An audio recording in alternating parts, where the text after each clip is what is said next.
Bonjour à tous. Aujourd'hui, nous sommes le lundi 27 juillet 2026 et notre cher ami Larry Johnson est avec nous. Bon retour parmi nous, Larry. Je reviens toujours. J'essaye sans cesse de vous mettre à dos, mais je n'y arrive pas.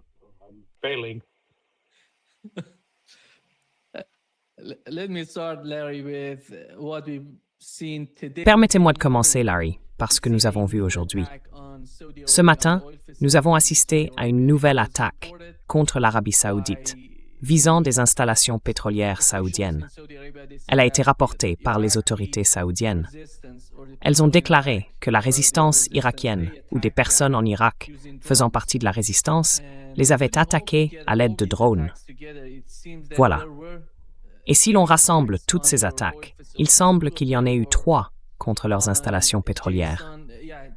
2 d'entre elles ont visé Jazan, oui, la raffinerie de Jazan, la raffinerie d'Abqaiq, qui a été visée aujourd'hui, ainsi qu'un dépôt de carburant dans la ville de Jazan. Nous avons donc, jusqu'à présent, 2 raffineries et un dépôt de carburant qui ont été touchés. Aujourd'hui, ce qui se passait, comme je l'ai dit, a été attribué à la résistance irakienne. Mais il y a seulement 2 heures, nous avons appris de la part des Irakiens. Voici l'information de dernière minute. La résistance islamique en Irak nie toute responsabilité dans l'attaque contre la raffinerie d'Abqaiq en Arabie saoudite.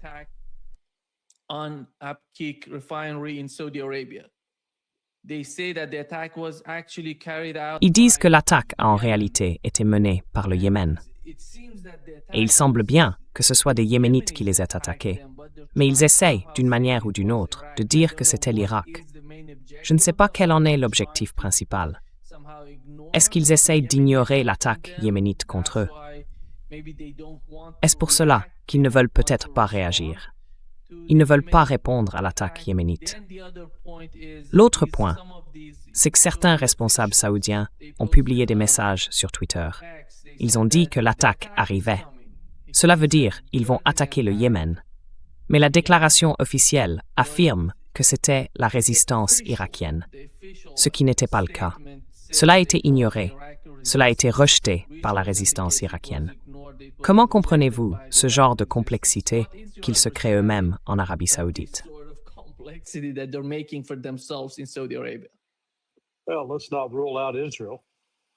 Eh bien, n'écartons pas Israël. Israël pourrait chercher à mener une opération sous faux drapeau, à faire croire que c'était les Irakiens ou quelqu'un lié au Yémen. Vous savez, les Yéménites avaient déjà frappé, et donc ils avaient fait passer leur message. Et cela semble être une tentative de mettre cette affaire en marche, de vraiment attiser une guerre qui servirait les intérêts d'Israël. Donc on ne peut pas l'écarter. Mais là encore, il ne semble pas y avoir de coordination entre ces groupes chiites irakiens et les Houthis. Vous savez, pour une autre raison, ils disent « Hey, ce n'est pas moi ». Eh bien, c'est pas moi non plus. Eh bien, quelqu'un l'a fait. Oui.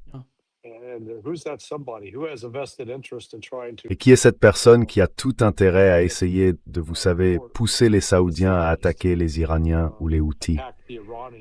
Et encore une fois, en ce moment, les Saoudiens n'ont pas intérêt à riposter contre les Houthis. Parce que les Houthis détruiraient, ils pourraient détruire les terminaux pétroliers de Yanbu.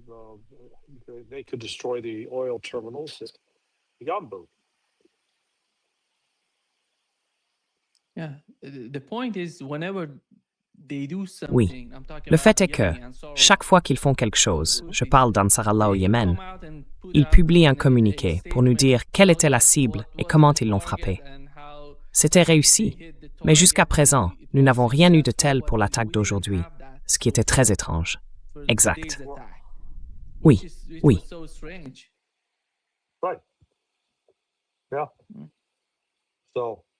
En général, ils sont assez francs sur ce qu'ils font. J'ai plutôt tendance à penser qu'il s'agit d'une opération sous faux drapeau.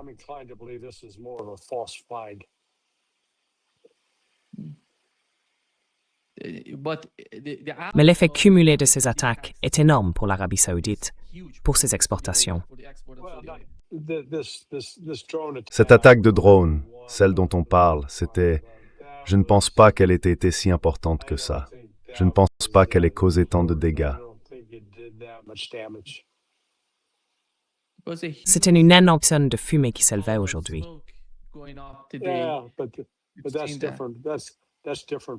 Oui, mais c'est différent. C'est différent de ce qu'on a vu à Jizan. Je veux dire, ça brûle toujours après 2 jours et on entame le 3e. Et puis encore une fois, le Yémen, je ne pense pas que les Yéménites aient fait ça. Donc on revient à la question, qui? Est-ce qu'il s'agissait d'un groupe en Irak, payé par Israël pour le faire? Il y aurait de bonnes raisons d'essayer d'encourager davantage de combats entre des pays qui, normalement, pourraient être alliés contre Israël.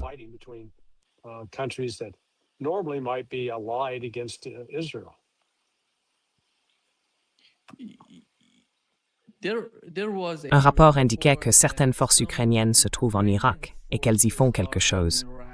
Je ne sais pas quel est l'objectif principal de la présence de ces Ukrainiens en Irak.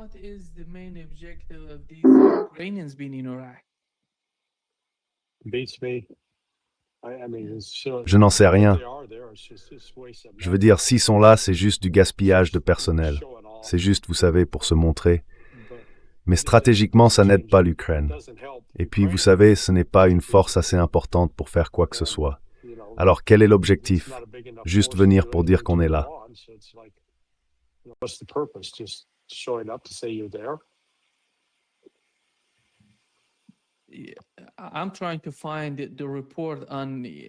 J'essaie de retrouver le rapport sur les Ukrainiens, parce que c'était tellement grave. Je me demandais quelle était la mission des Ukrainiens. Ils combattent en Ukraine contre les Russes. Eh bien, vous voyez, qui fait sortir ces forces d'Ukraine, Larry? Et qui? Parce que c'est important. Quel est le lien entre l'Ukraine et...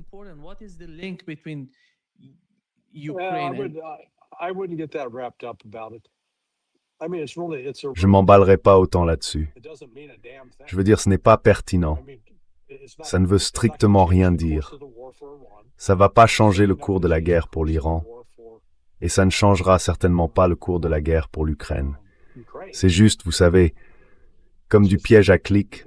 On publie une histoire spectaculaire, les gens cliquent en se disant « Oh, ça doit être important », alors que ça l'est pas.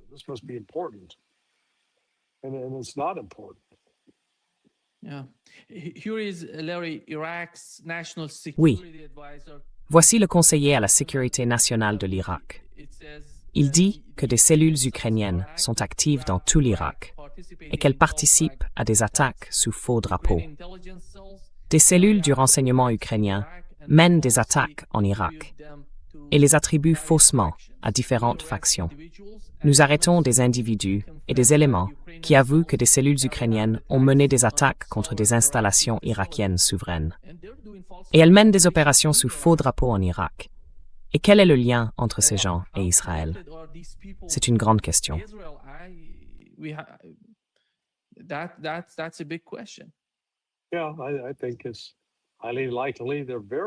Oui, je pense qu'il est très probable qu'ils soient étroitement liés. Encore une fois, comme on le voit, les choses ne sont pas toujours ce qu'elles paraissent. C'est peut-être la meilleure façon de le dire. Donc, dans ce cas précis, quand vous devez rester là et qu'il n'est même pas évident de savoir qui fait ça, ni pourquoi, je peux vous dire qu'il s'agit d'une opération de renseignement sous une forme ou une autre.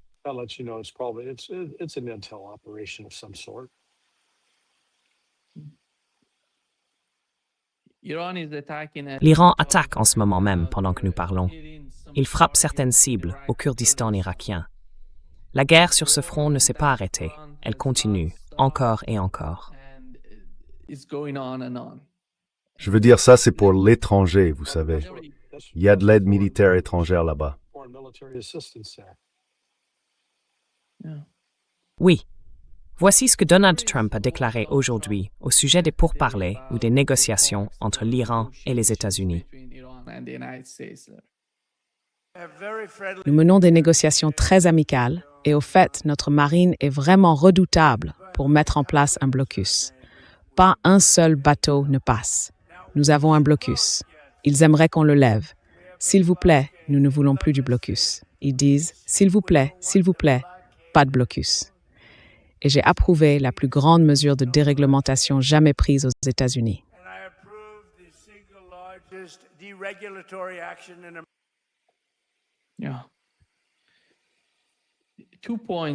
Deux points sur ce qu'il a dit.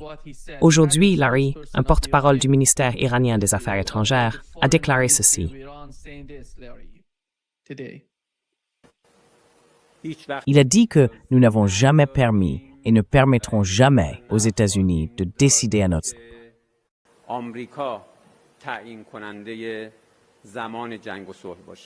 He said that we have never allowed or will allow the United States to decide about Le temps de la paix ou de la guerre. war. Nous défendrons nos intérêts aussi longtemps qu'il le faudra.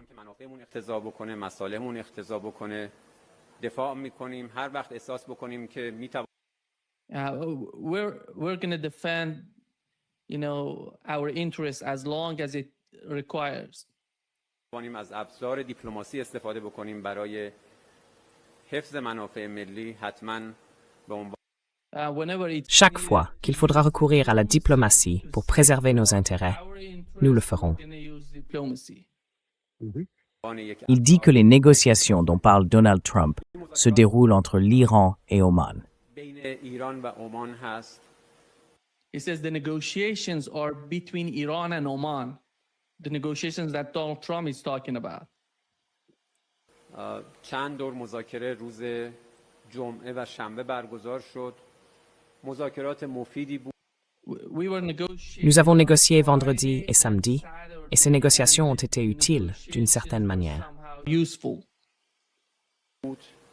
Oui, tout cela concerne la gestion du passage des navires et des bâtiments à travers le détroit d'Ormuz.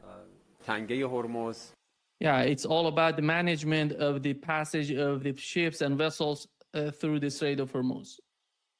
خیر به این گمانه‌زنی‌های رسانه‌ای خیلی Il répond à ce que Donald Trump vient de dire au sujet de négociations entre l'Iran et les États-Unis. Il affirme qu'il s'agit de spéculation de la part des médias. On the part of the media. ما هیچ مذاکره‌ای در حال حاضر با آمریکا نداریم. Nous n'avons actuellement aucune forme de négociation avec les États-Unis.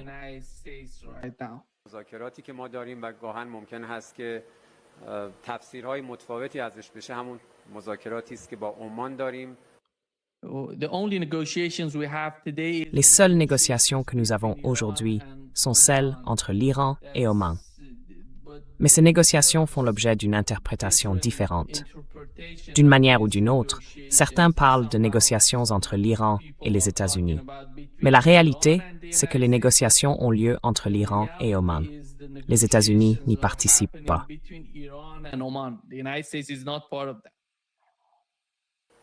Nous nous employons ici à conclure les affaires nécessaires en ce qui concerne Stealthburg.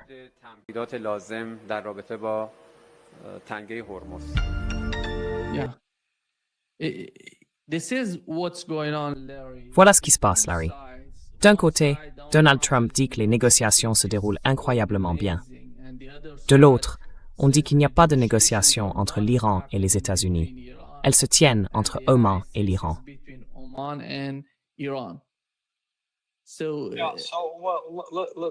Alors, soyons clairs. Il y a bien des négociations, mais ce sont des négociations indirectes par l'intermédiaire du Pakistan. Et on en a vu la preuve hier. Vous vous souvenez de cette information qui a circulé en Israël, selon laquelle Trump aurait dit à Israël « Vous devez vous retirer du Liban, de Gaza et de Cisjordanie ». Vous vous en souvenez? Oui, je m'en souviens. D'accord. Pourquoi pensez-vous que Trump disait ça?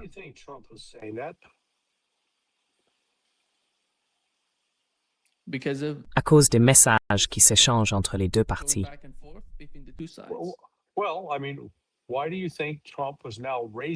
Eh bien, pourquoi pensez-vous que Trump a soulevé ça avec Israël, maintenant? Parce que les États-Unis sont allés voir les Pakistanais et leur ont dit « Nous voulons vraiment remettre ces négociations sur les rails ». Le Pakistan revient et dit « La seule façon pour que l'Iran s'engage dans des négociations avec vous, c'est que vous deviez accepter. Vous devrez tenir ce que vous avez promis de tenir dans le protocole d'accord. Quel était le premier paragraphe? Le premier paragraphe de ce protocole d'accord, c'était « Sortez Israël du Liban et de Gaza, bon sang ». Donc voilà ce que ça me dit. Oui, ils ne négocient pas directement, mais il y a des négociations. Les États-Unis transmettent un message au Pakistan.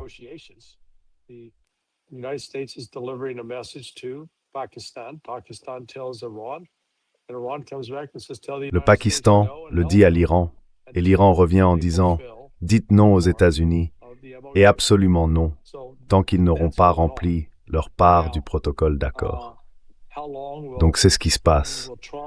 Maintenant, combien de temps Trump va-t-il céder à Netanyahou lorsqu'ils se rencontreront? Peut-être demain? Je ne sais pas s'ils vont se rencontrer. Ou bien Netanyahou va-t-il arriver ce soir? Parce que je pense qu'il était censé être déjà arrivé. Peut-être que Netanyahou pourra persuader Trump de repasser à l'attaque contre l'Iran. Le problème, comme nous en avons parlé hier soir, c'est que les États-Unis manquent de missiles de précision. Et ils ont un vrai manque de... Ils ont de sérieux problèmes économiques à cause de la pénurie de diesel et de carburant pour avions.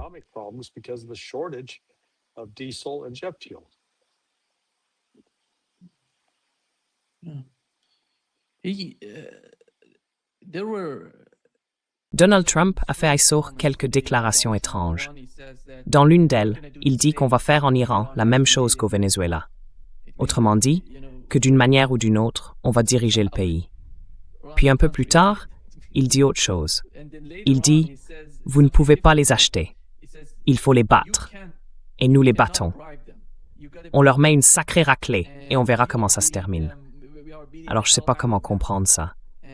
D'un côté, il semble penser qu'il va faire de l'Iran un nouveau Venezuela et qu'il va diriger le pays. De l'autre, il dit qu'on ne peut pas les acheter. Alors lequel des deux? Dans le même discours, à quelques minutes d'intervalle, il a avancé les deux arguments. Oui.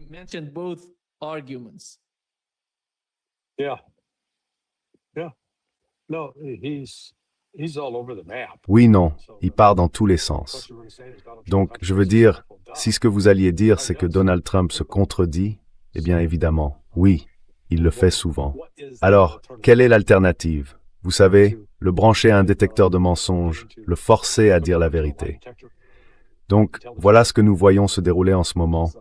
L'Iran a reçu au moins 3 propositions des États-Unis pour négocier. L'Iran les a toutes rejetées. Les États-Unis ne vont pas l'admettre, mais ils tiennent à obtenir un règlement négocié. Et l'Iran pose, pour négocier, des exigences assez strictes sur ce que les États-Unis doivent faire. Et on ne sait pas si les États-Unis feront ces choses-là. S'ils ne les font pas, on reviendra à un conflit ouvert, et les États-Unis finiront par se briser contre, disons-le ainsi, l'acier de fer de l'Iran. Larry.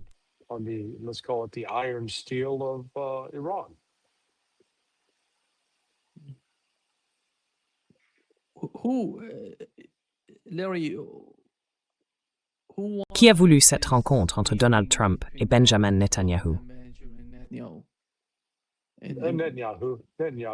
Netanyahou. Donc ce n'est pas certain que ça se fasse. C'est ce que, vous savez, Bibi raconte aux gens. Oui, c'est là que je vais aller le rencontrer. Bon, peut-être, peut-être pas. Vous savez, rien ne dit clairement que Trump ait réellement accepté de le rencontrer.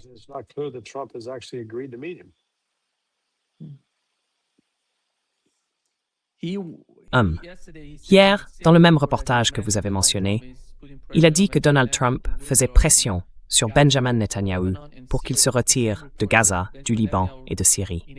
Le même reportage dit que Benjamin Netanyahou, lors d'une réunion avec ses collaborateurs, a déclaré qu'il allait rejeter toutes ces demandes de Donald Trump. Donc honnêtement, je ne vois pas Donald Trump être en mesure de faire pression sur Benjamin Netanyahou.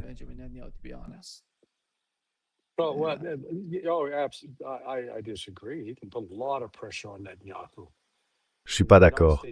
Il peut exercer énormément de pression sur Netanyahou.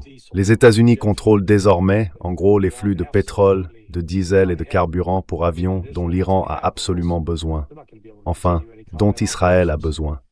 Sinon, ils ne pourront pas poursuivre leurs opérations de combat. Il suffit donc que Trump lui dise « Mon pote, tu fais ça, sinon tu fais ce que je te dis, sinon on te coupe les vivres. » C'est simple.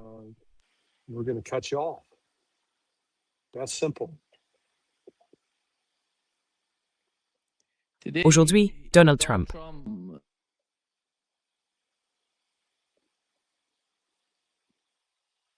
Oh, vous avez disparu là. Où êtes-vous passé? Vous m'entendez, Larry? Oui, maintenant je vous entends. Vous êtes de retour. Oui, Donald Trump parlait aujourd'hui du blocus et il dit « Pas un seul bateau ne passe ». L'Iran dit « S'il vous plaît, pas de blocus ». Et c'est de cela que parle Donald Trump. Et d'une manière ou d'une autre, ils empêchent certains de ces navires de, vous savez, franchir le blocus américain contre l'Iran. Mais il y a quelques instants, nous avons reçu une nouvelle déclaration des forces iraniennes. Le quartier général central iranien de Khatam al-Anbiya a annoncé que désormais, toute action militaire américaine visant à imposer ou à faire respecter le blocus naval contre l'Iran sera considérée comme une escalade de la guerre et fera l'objet d'une réponse appropriée. Cela signifie qu'ils vont répondre. Ils considèrent le blocus comme un acte de guerre contre l'Iran.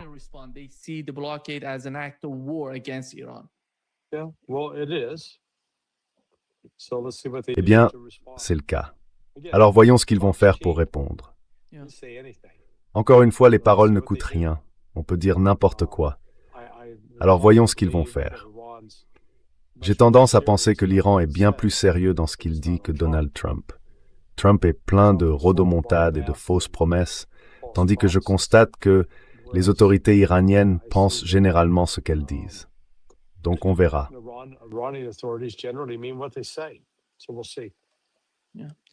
Oui, le blocus est le même, des Émirats arabes unis jusqu'au Pakistan, jusqu'au sud du Pakistan. C'est la ligne du blocus.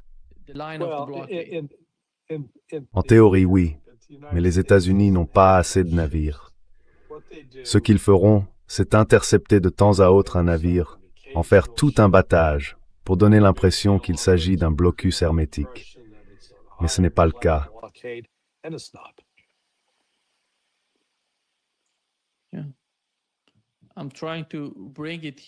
Oui, j'essaie de le montrer ici pour comprendre exactement où se situe la ligne du blocus. Attendez, je vais juste l'intéresser. Comme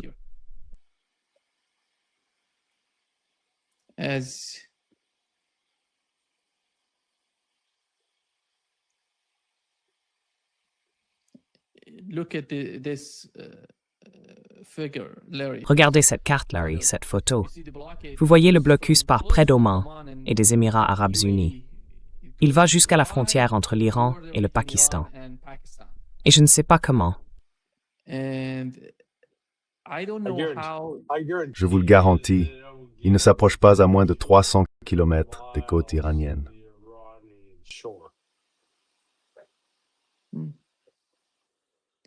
Le problème ici, c'est que je ne sais pas. Si l'Iran décide de s'opposer au blocus, quelles options lui restent-elles? Et comment pourrait-il attaquer les États-Unis? Est-ce qu'il va attaquer les États-Unis?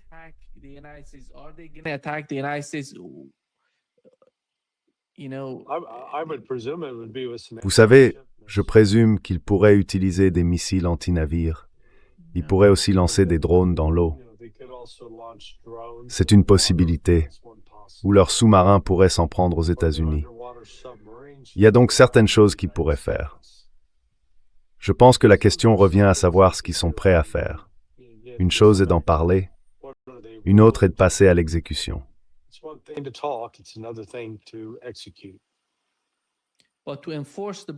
Mais pour faire respecter le blocus, ils ont besoin de ces navires de guerre qui patrouillent dans cette zone, ou d'hélicoptères, ou peut-être, je ne sais pas, d'avions de chasse. On ne peut pas utiliser d'avions de chasse là-bas, parce que c'est...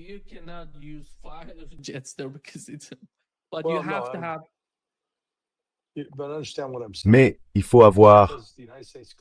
Mais comprenez bien ce que je dis. C'est pas parce que les États-Unis appellent cela un blocus que c'en est un. Ils ont un nombre limité, très très limité, de navires pour couvrir une zone immense. Et vous savez, ils vont intercepter de temps à autre un navire iranien. Mais je pense que la plupart passeront, surtout s'ils battent pavillon chinois, indien ou pakistanais.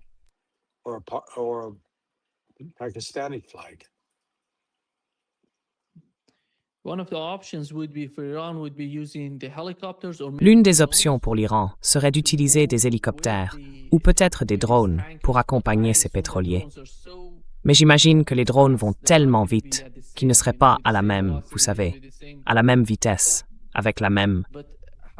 Oui, mais que peut faire l'Iran pour apporter son soutien? Partons du principe qu'il va soutenir l'un de ces navires ou bâtiments iraniens. Comment l'Iran peut-il faire cela, vous savez, pour franchir le blocus américain?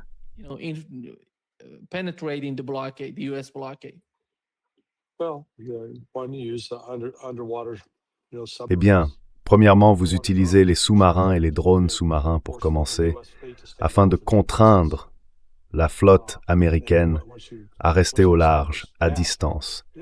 Et une fois que vous avez établi ça, vous débarquez un groupe sur l'île pour aller chercher qui que ce soit. Il y a donc une solution militaire à cela. Encore une fois, ce sont les États-Unis. Ils pourraient très bien tenter d'y envoyer une force terrestre, en pensant endormir la vigilance des Iraniens, et essayer de reproduire le même type d'arme que celui utilisé contre les Vénézuéliens. Appelons-la l'arme de désorientation.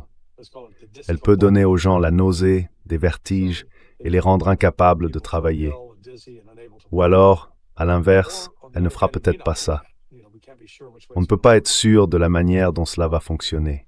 Je suis certain que la Russie et la Chine ont étudié ce qui a été fait au Venezuela et à Maduro, ainsi que les différentes technologies employées. Donc je ne serais pas surpris qu'elles cherchent à la reproduire ou à développer des contre-mesures face à ce que les États-Unis ont utilisé, vous savez, une arme anti-désorientation.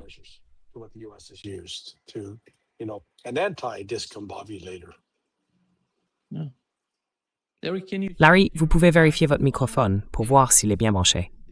Il l'est. C'est connecté, ah oui? D'accord, très bien. Pensez-vous que, dans le cadre des nouvelles négociations ou des négociations en cours entre l'Iran et les États-Unis, l'Iran acceptera que la partie sud de ce détroit soit utilisée après la définition du mécanisme?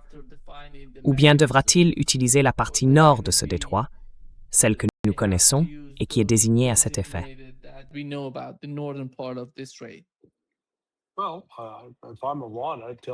Eh bien, si j'étais l'Iran, je dirais à Oman, d'accord, on laissera les navires passer de ce côté-ci.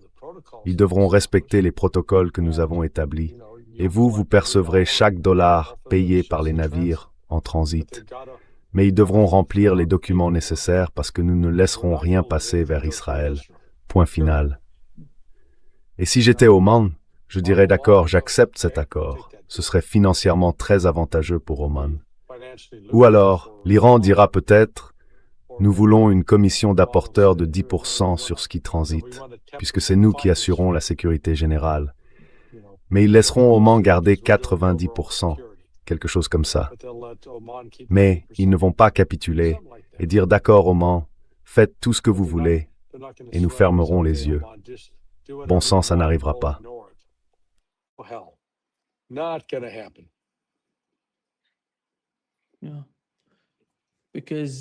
Oui, parce que du côté iranien, ce que je comprends, c'est qu'ils ne vont pas laisser les Omans utiliser la partie sud du détroit, parce qu'ils veulent tout contrôler.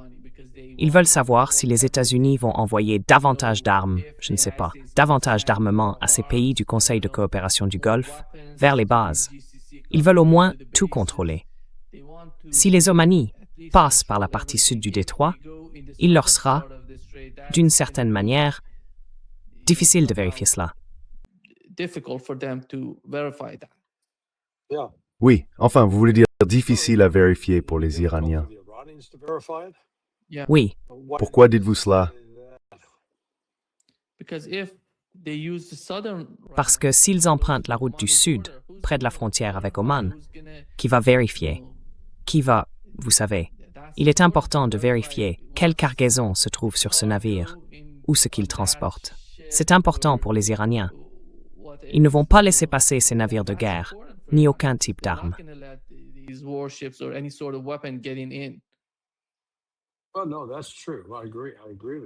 Eh bien non, c'est vrai.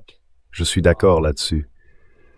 Mais, vous savez, je suis sûr qu'ils peuvent mettre en place un protocole selon lequel, tant que le navire remplit les formalités, il peut passer du côté omanais. C'est pas un gros problème. Il suffit de remplir les documents, d'être autorisé, et l'Iran a la capacité de surveiller cela et de le contrôler. Donc, je ne vois pas vraiment où est le problème.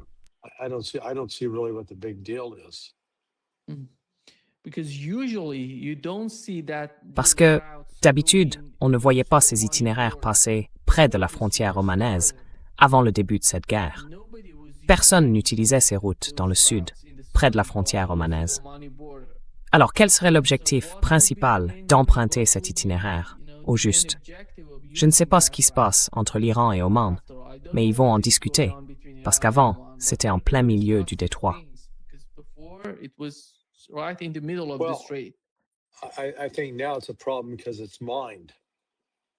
Je pense que c'est un problème, maintenant, parce que la zone est minée. Ils ont eu au moins un navire, peut-être 2 ou davantage, qui ont heurté des mines. Vous savez, ils essayent de les éviter, mais ils n'y sont pas parvenus. Et l'Iran peut continuer à parsemer cette zone de mines jusqu'à ce qu'il y ait, vous savez, une issue négociée. Les États-Unis font des concessions à l'Iran. L'Iran dit « D'accord, nous enlèverons les mines ».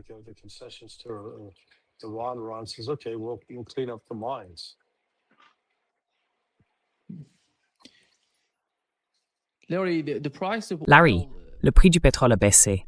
Il était à plus de 100. Là, il est à 88, quelque chose comme ça. Oui, Et c'était dû à la cessation des hostilités entre l'Iran et les États-Unis. Parce que la situation entre le Yémen et l'Arabie saoudite empire. Et que l'Arabie saoudite ne peut pas exporter autant de pétrole à cause du blocus. Et que le détroit est fermé. Mais tout cela est psychologique. Il ne se passe rien de concret.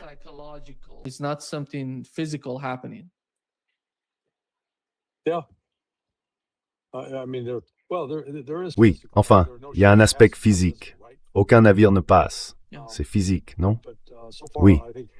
Mais jusqu'ici, je pense que l'Iran a simplement pu se dire, bon, ils ont semé de nombreuses mines du côté omanais, et tout navire qui essaiera de passer explosera sans que l'Iran ait à faire quoi que ce soit, à part dire « Oh, c'est dommage, c'était une de nos mines ». Les États-Unis pourraient, en théorie, essayer de mettre au point des technologies anti-mines, vous savez, pour aider. Mais ils ont toujours besoin de dragueurs de mines. Ils ne peuvent pas en envoyer un là-bas tant que les tirs ne cessent pas. Et l'Iran ne va pas arrêter de tirer sur des cibles américaines. Je pense que c'est aussi simple que ça.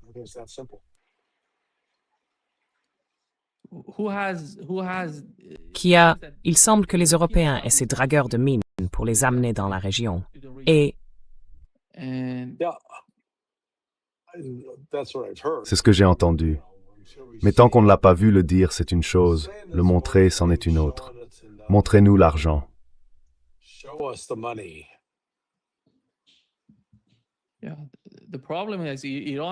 Le problème, c'est que l'Iran ne va pas accepter que les Européens interviennent dans la région.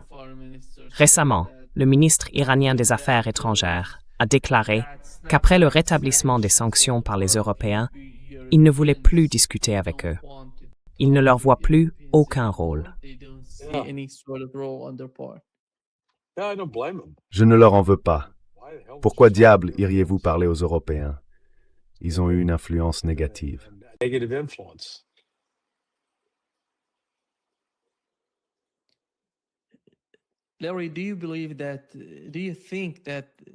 Larry, croyez-vous qu'il va se passer quelque chose entre les deux rives du Golfe Persique? Je parle des Iraniens et des pays du CCG. Après tout, quand on voit les difficultés auxquelles ils sont confrontés aujourd'hui, personne ne comprend le comportement de l'Arabie saoudite avec l'attaque contre le Yémen. C'est évident. Mais avec ce conflit qui se poursuit entre l'Iran et les pays du CCG, ils ne tirent aucun bénéfice de cette situation. Et comment voyez-vous d'éventuelles discussions entre les deux parties? Je ne sais pas si le Pakistan peut jouer un rôle important là-dedans. Je n'ai vu aucune information venant du Pakistan qui le mentionne. Mais après tout, ils doivent parler, à mon avis. L'Iran et les pays du CCG doivent parler. C'est la seule issue. Oui.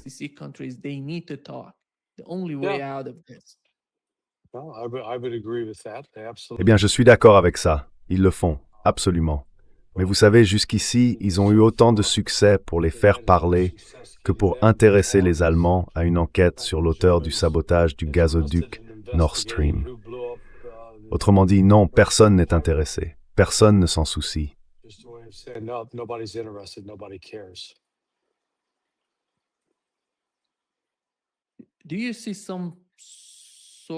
Voyez-vous certaines similitudes à l'Allemagne, espère-vous, du SIMU CCA?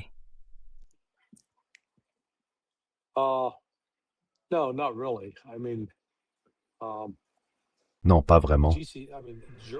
Enfin, l'Allemagne a au moins une population civile qui participe au choix des dirigeants politiques du gouvernement. C'est pas parfait, mais ils ont ça. Vous n'avez ça dans aucun des pays du Golfe. Ce sont tous des monarchies familiales. Ils ont gagné à la loterie du sperme. C'est à cause de l'endroit où ils sont nés, de la famille dans laquelle ils sont nés. Ensuite, ils n'ont plus à se soucier de quoi que ce soit pour le reste de leur vie. Alors que les responsables politiques allemands peuvent avoir une carrière courte, surtout s'ils ne se dépêchent pas de remettre le gaz en circulation, parce que le gaz coûte maintenant 8 à 10 fois plus cher qu'au début de l'opération militaire spéciale. C'est, vous savez, impossible à concevoir, mais c'est ce qui s'est passé.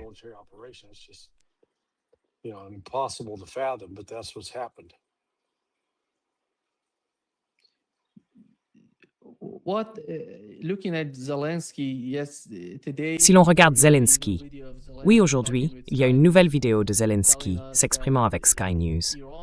Il nous dit que l'Iran et la Corée du Nord, en aidant la Russie, sont directement en guerre avec nous. Ils nous combattaient parce qu'ils fournissaient des drones et une aide à la Russie. C'est ainsi qu'il a tenté, d'une certaine manière, de justifier son attaque, ou l'attaque ukrainienne, contre un navire commercial iranien. Et quelle est, Larry, votre compréhension de cet acte de leur part, cette attaque contre un navire iranien? Veut-il, d'une certaine façon, fusionner les deux guerres? Oui.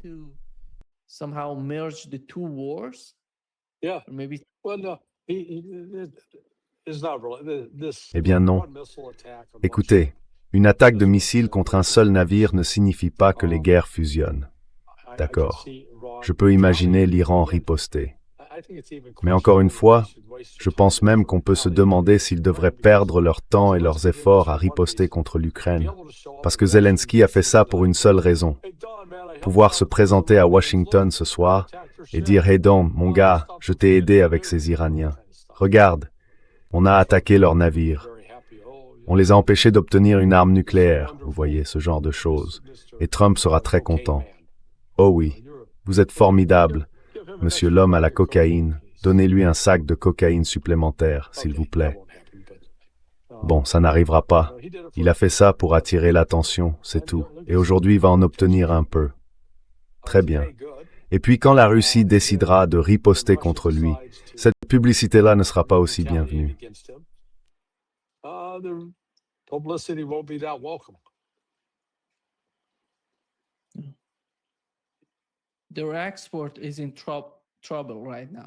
Leurs exportations sont en difficulté en ce moment. Ils n'ont pas de liaison pour exporter leurs produits vers l'Ukraine.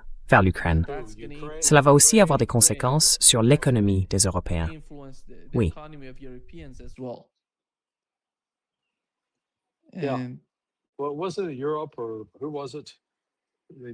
Eh bien, ce n'était pas l'Europe, ou alors qui était-ce? Ils ont fait un effort pour, en quelque sorte, désigner certains pays qui seraient à l'abri de la famine. Quoi qu'il en soit, regardez, l'impact complet du risque de famine ne touchera probablement pas les pays avant peut-être décembre de cette année, ou en tout cas d'ici juin, juillet ou août de l'année prochaine. C'est un effet différé parce que, vous savez, il faut planter les cultures. Ensuite, vous savez, il faut les fertiliser. Et puis les cultures doivent avoir le temps de fleurir, de pousser, et ainsi de suite. Donc je pense que, vous savez, comme cette annonce visant à accélérer le déploiement de certains missiles pour les États-Unis, c'est encore une autre façon de faire face. C'est juste un mécanisme d'adaptation.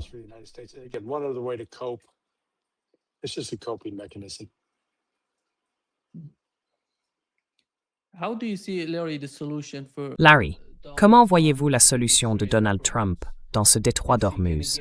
Va-t-il revenir avec le même type d'opération, en essayant de franchir le blocus ou le contrôle iranien de ce détroit?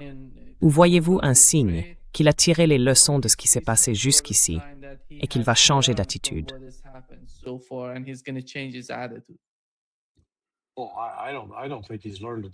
Eh bien, je pense pas qu'il ait appris quoi que ce soit, ou alors il ne l'admet pas. Mais ce qu'on voit, c'est qu'il parle maintenant, parce que les bombardements ne marchaient pas. Absolument, ça marchait pas. On ne peut pas continuer à faire comme si ça marchait, alors que c'est pas le cas.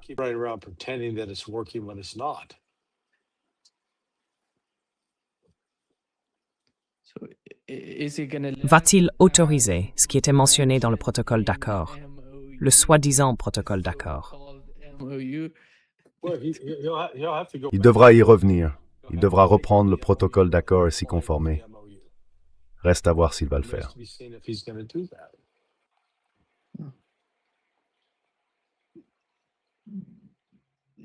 Pensez-vous que le Yémen en ferait partie?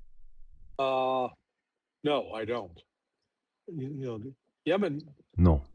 Le Yémen et l'Iran sont certes alignés, mais je ne les vois pas forcément agir de manière coordonnée et ciblée. Le Yémen poursuit ses intérêts et l'Iran poursuit les siens. Parfois, leurs intérêts convergent et parfois, ils agissent indépendamment l'un de l'autre.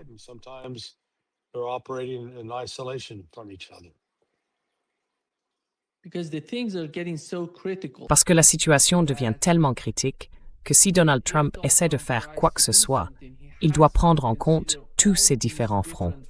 Le front entre Israël et le Liban, celui avec l'Arabie saoudite. À mon avis, ils ne peuvent pas laisser l'Arabie saoudite de côté.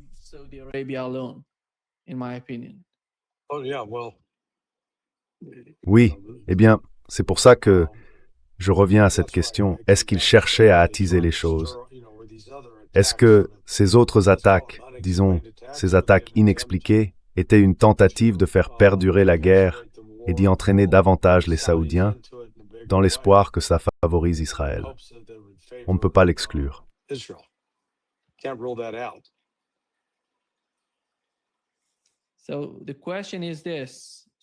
Donc la question est la suivante. L'Arabie saoudite, le Yémen. La seule façon de régler ça, c'est de lever le siège du Yémen et de dire que le siège n'existe plus, puis de reprendre les affaires. Et vous pouvez retrouver, vous savez, les conditions normales que vous aviez avant que le siège ne soit imposé. Et est-ce que ce serait tellement humiliant pour l'Arabie saoudite? C'est pour ça qu'ils ne vont pas reculer là-dessus.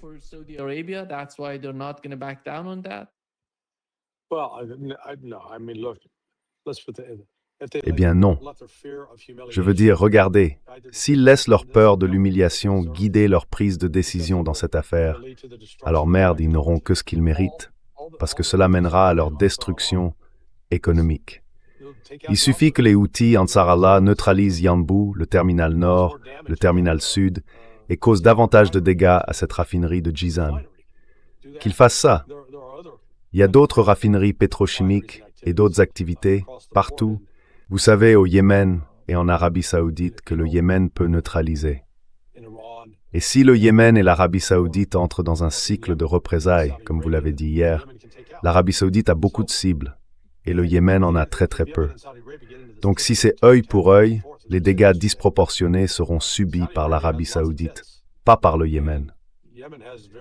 Et le Yémen agit de manière indépendante. Je veux dire, il peut y avoir une certaine coordination ou communication entre le Yémen et l'Iran. Mais je vois l'Iran faire ce qu'il a à faire et le Yémen faire ce qu'il a à faire.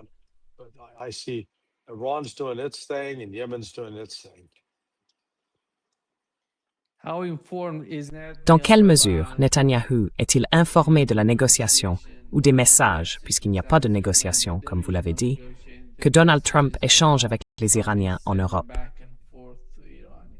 in your opinion?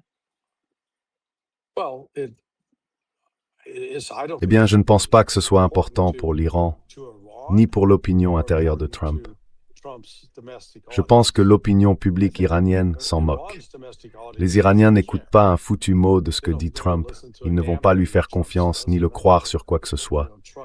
Donc Trump, tous ses discours et ses fanfaronnades, les adresse au public américain, à l'opinion publique américaine.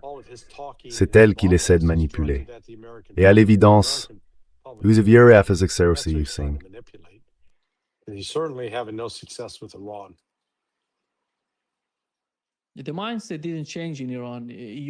L'état d'esprit n'a pas changé en Iran.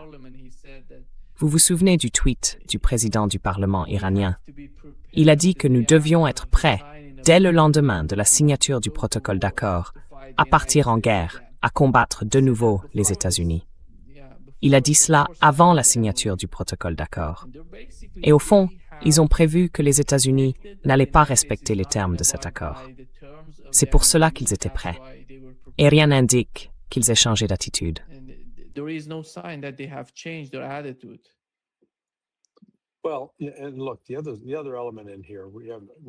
Eh bien, écoutez, il y a un autre élément dont nous n'avons pas parlé. La situation des pertes américaines est bien pire que ce que quiconque veut admettre. J'ai un ami qui est ami avec... Disons les choses comme ça. La semaine dernière, des ordres ont été donnés pour envoyer 150 médecins de combat à Landstuhl, en Allemagne. Pourquoi avez-vous besoin de 150 médecins de combat? Parce qu'il y a eu tellement de blessés. Tellement de blessés que le personnel déjà présent dans cet hôpital ne peut pas prendre en charge ni traiter tous les blessés. Donc c'est une situation plutôt difficile. Et les États-Unis peuvent faire semblant pour l'instant de n'avoir subi aucun dommage. Mais bon sang, ils en ont subi. Des dommages énormes.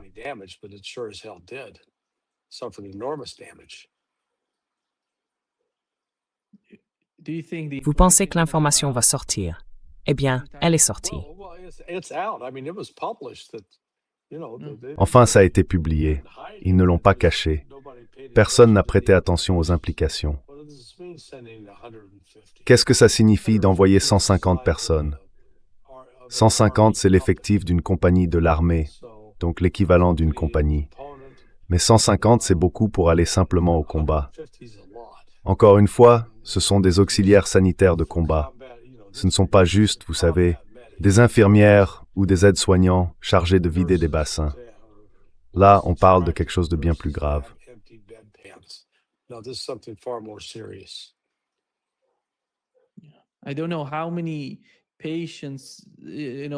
ne sais pas combien de patients chacun de ces soignants peut prendre en charge. 2, 3 ou 4. Quel est le ratio entre les deux, entre les soignants et les patients? Je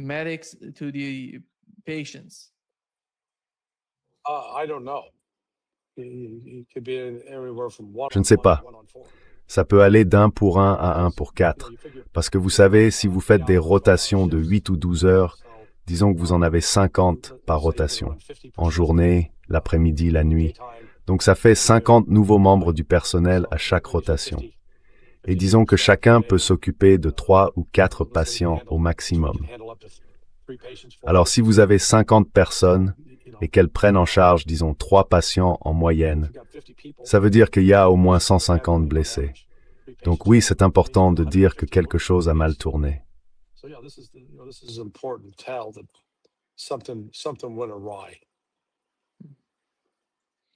Les ont-ils envoyés à la base américaine en Allemagne?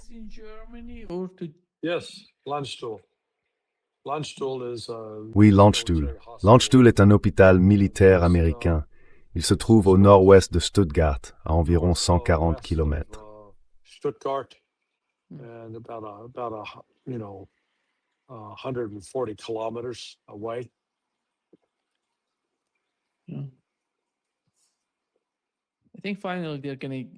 Je pense que tôt ou tard, on finira par le savoir. On saura combien il y a eu de victimes. Parce que les Iraniens ont dit dès le premier jour que les chiffres des victimes avancés par l'administration Trump et le secrétaire à la guerre n'étaient pas exacts. is putting out, they're not accurate. Oui, il les réprime, c'est certain. Donc et j'ai reçu un message hier soir, un peu sans rapport avec ça, de la mère d'un marine qui était à bord de l'un des navires. Elle a dit qu'il avait perdu 13 kilos. Ils ne sont pas nourris correctement. Elle a dit qu'il était rentré à la maison en ressemblant à un squelette. Elle était vraiment choquée et furieuse. Il y a ça aussi.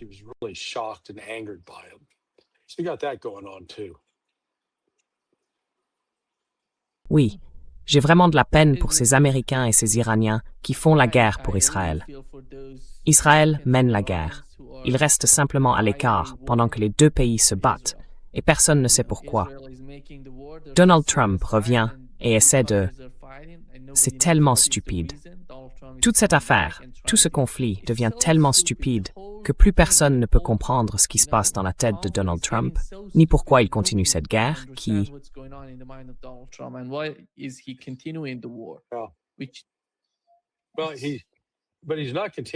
Mais pour l'instant, il ne poursuit pas. En ce moment, ils sont en discussion. Enfin, pas vraiment en discussion. Ils parlent à des intermédiaires, mais ils n'ont pas encore accepté la position iranienne. Mais on verra. Oui, exactement. Merci, Larry. Merci beaucoup d'être avec nous aujourd'hui. C'est toujours un grand plaisir. On se retrouvera demain à la même heure. Je ne sais pas si vous allez avoir... En fait, on va couper l'antenne. Je vais vous dire quelque chose hors antenne. Bon, concluons. Merci beaucoup. Jovideth. À notre public également. Merci de nous avoir écoutés. Oui, merci de nous avoir écoutés. Oui. Yeah, thanks for listening.